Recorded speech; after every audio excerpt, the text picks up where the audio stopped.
I'm Mark Louth from Black Dog Motorsport, and in today's video it is part one of the installation of a set of power blocks to improve the volumetric efficiency of my normally aspirated BRZ C.O after the intro.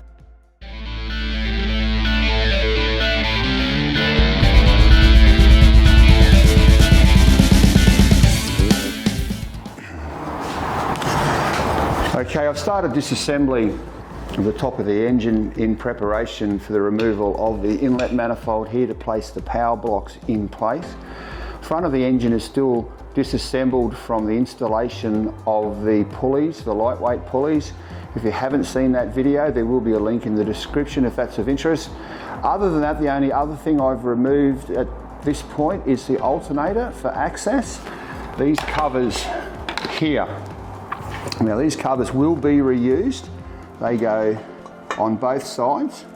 So there's a bolt here. Now this side especially, over here, I'll take a photo of it for a close-up later on, but there's a bolt down in here. You need to unbolt, if I can get it out. Of course I can't because the camera's running. The ECU, just to get access, because the bolt is right down in there. The other side is very, very similar. I'll just pop round there.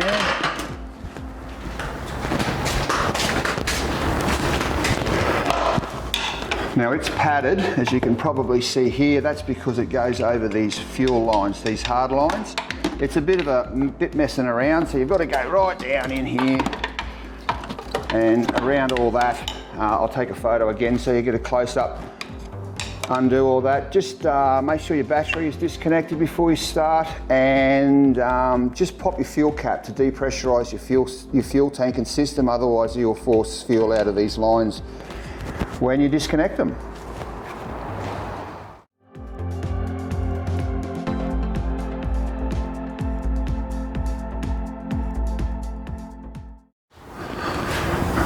Around on the passenger side now, these are the hard lines that bolt to the manifold. Bolt holes for the cover, very similar positions as the other side. A few more things we have to move to get out of the way. I will take a still photograph of the rear section in here, but it's almost identical. Just a lot more stuff to move around, and don't forget, depressurize your fuel tank before you take these lines off.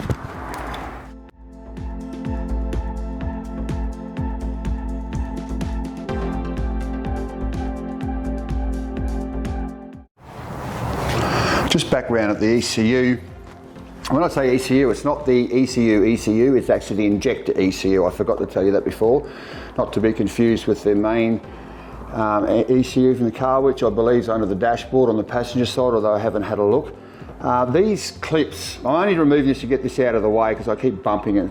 It's there's a right way and a wrong way. If you start levering things, you're going to break it. It's a bit difficult to see, but right up the back here, there's just this little clip. If you clip that down like that, then this should just fold up like that, and then you ease it out. And it will be tight because it's meant to be, but it will just make a liar of me, of course,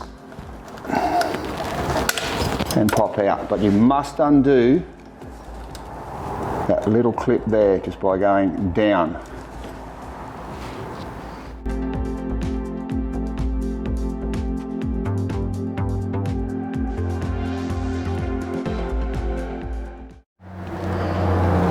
Okay, inlet manifold is off.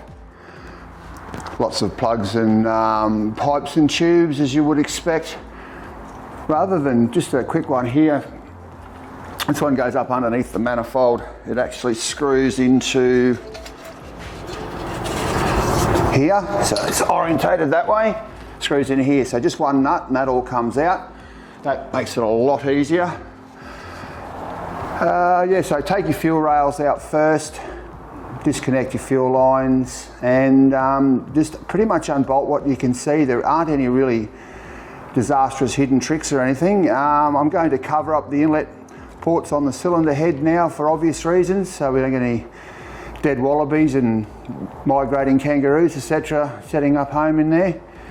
Then I'll grab the kit out and we'll see what we've actually got from the ever popular C.K.O brand. Righto, see you in a little bit.